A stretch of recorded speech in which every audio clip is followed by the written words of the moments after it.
नाज़रीन, हमारे साथ स्टूडियो में मौजूद हैं मीडिया के रसिया और नाकिद नाजिर मलिक साहब। आइए इनसे बात करते हैं।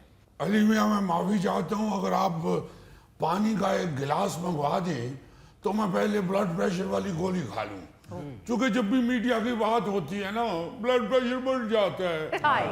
नहीं, हम ब्लड प्रेशर बढ़ाए बगैर आराम से प्यार से बात करेंगे। चलें देख लेते हैं।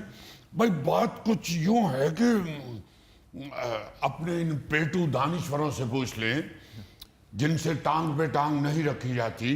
हमने टांग पे टांग रखी है, इन्हें कोई एतराज तो नहीं है? लो, हमसे क्यों नहीं रखी जाती? क्या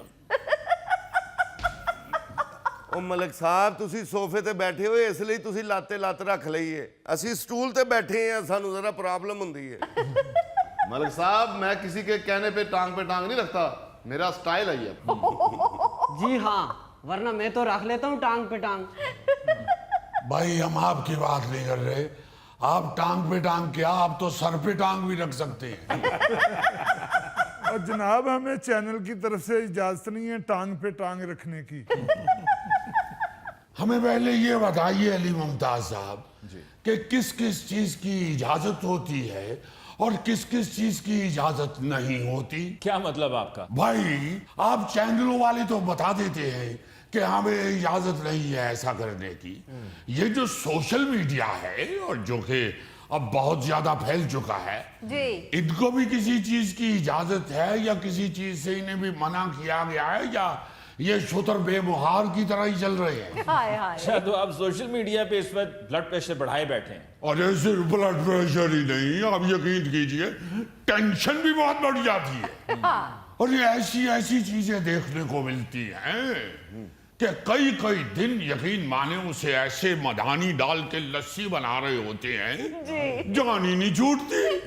अभी आप देखिए ना, 2-3 पॉडकास्ट लेके सारा सोशल मीडिया इस कदर एक दूसरे की बेइज्जती कर रहा है कि हैरान कुन। जी, अभी वो जो फिल्म स्टार हैं आपकी, वो क्या नाम है भाई आपकी, कहाँ आपकी?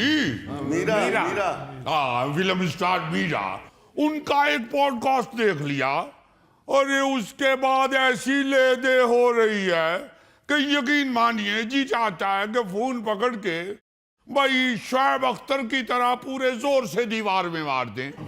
हाँ, इस इंटरव्यू को लेकर बहुत बहस हो रही है। अली मियां, जब आप ट्रोल करना शुरू हो जाते हैं किसी भी चीज को, तो हमारे सोशल मीडिया के देखने वाले हैं, नाजिर जितने भी हैं, भाई वो यंगस्टर ज्यादा हैं। वो फिर मजीद उसमें दिलचस्पी लेते हैं और मजीद उनके ज़हनों के अंदर इंतशार पैदा होता है। नाजिर मियाँ, अभी तो वसीम अब्बास साहब की शहबाज गिल के हवाले से गुफ्तगू ने पूरी दुनिया में धूम मचाई हुई। हाँ। अब आप देखिए ना जरा, आप देखिए नहीं, आपने क्या देखना है, आप देखिए। क्यों जी, हमने क्यों नहीं देखना, हम अंधे हैं? चलो भाई आप भी देख लीजिए। कोई मसला ये है कि भाई एक आदमी बड़े प्यार से आपको समझाने की कोशिश कर रहा है, आप उसकी उस गुफ्तगू में से भी कीड़े निकाल के बाहर देख रहे हैं, ये भी कीड़ा है, ये भी कीड़ा है, ये भी कीड़ा है। अरे मियाँ, गुफ्तगू में कीड़ा नहीं, आपके दिमाग में कीड़ा है।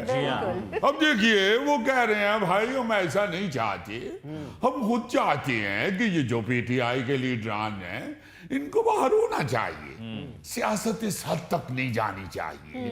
भाई पहली बात तो ये है कि आप फनकारों को अपनी गुफ्तगू में घसीट के लाते हैं सिर्फ कैमरा लेने के लिए।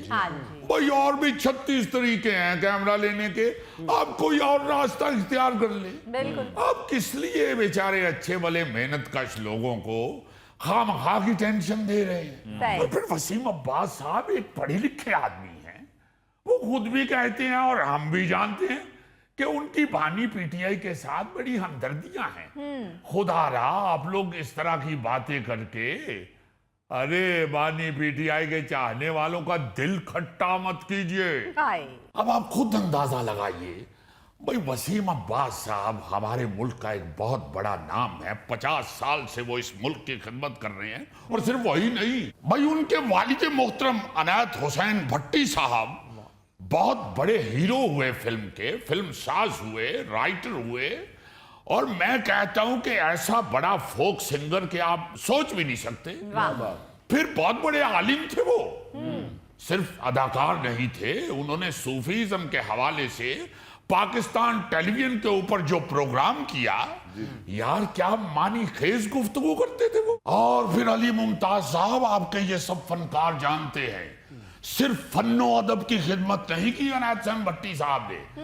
بھٹی صاحب مرحوم اس ٹیم میں بھی شامل تھے جن فنکاروں نے جنگ کے اندر اگلے مورچوں پہ اگلی صفوں میں جا کے فوج کی خدمت کی، اس کا جذبہ بڑھایا. ایسا جنگی ترانہ گایا ہوا ہے عنایت حسین بھٹی صاحب نے کہ بھائی جن لوگوں نے سنا ہے وہ آج بھی اس ترانے کو یاد کر کے جوان ہو جاتے. بھائی یہ ان کے بیٹے ہیں وسیم عباس صاحب، اور خود ان کی جو خدمات ہیں، چاہے تھیٹر کے حوالے سے ہوں، چاہے ٹیلی ویژن کے حوالے سے ہوں، چاہے فلم کے حوالے سے ہوں، جی بھائی آپ کیسے فراموش کر سکتے ہیں. بالکل. اور پھر عنایت حسین بھٹی صاحب وہ شخصیت ہوئے ہیں کہ بھائی 50 سال پہلے یہ جو آپ کا ہسپتال ہے گلاب دیوی ہسپتال، وہاں پہ انہوں نے ایک بہت بڑا وارڈ بنوایا تھا.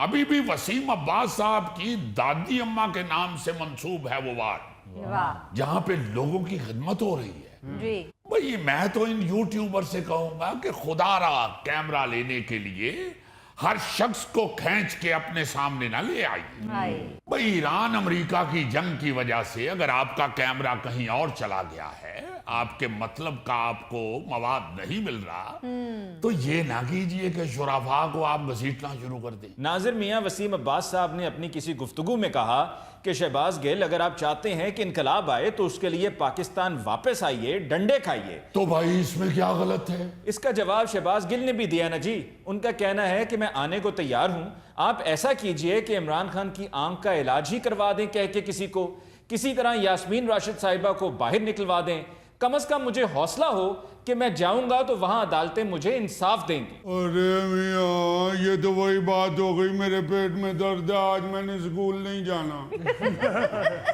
بھائی اب جو وسیم عباس صاحب ہیں کو وزیر صحت تو نہیں ہے، یا یاسمین راشد صاحبہ باہر آ جائیں وہ کو وزیر اعظم پاکستان تو نہیں لگے ہوئے. بھائی اس بات کو لے کے تو وسیم عباس صاحب نے بھی کہا کہ بانی پی ٹی آئی جو ہیں ان بیچاروں کی نظر خراب ہو رہی ہے. یاسمین راشد صاحبہ بیچاری کینسر پیشنٹ ہیں اور جیل کے اندر بیٹھی ہوئی ہیں. بھئی وہ بھی اس بات پہ احتجاج ہی کر رہے ہیں. آپ ان کو کہہ رہے ہیں کہ آپ مجھے انصاف لے دیں، آپ یہ کام کروا دیں، آپ ہمیں تحفظ دلوا دیں. اصل بات تو یہی کہہ رہے ہیں نا کہ میں آتا ہوں واپس، مجھے انصاف ملنا چاہیے، میرے ساتھ انصاف ہونا چاہیے. تو بھائی وسیم عباس صاحب تو ہیں اداکار، ان سے کیوں پوچھ رہے ہیں؟ آپ پوچھنا چاہتے ہیں کہ اس طرح کے معاملات کو کیسے ہینڈل کیا جاتا ہے تو بھائی آپ رانا ثناء اللہ صاحب سے پوچھئے. بلکہ وہ تو آپ کو یہ بھی بتائیں گے کہ اگر آپ کے اوپر منشیات کا کیس ڈال دیا جائے تو اسے کیسے فیس کرنا ہے. آپ نے پوچھنا ہے تو سعد رفیق صاحب سے پوچھئے جو بتاتی ہیں کہ ڈنڈے کھا کھا کے میرا پورا جسم نیلا ہو گیا تھا.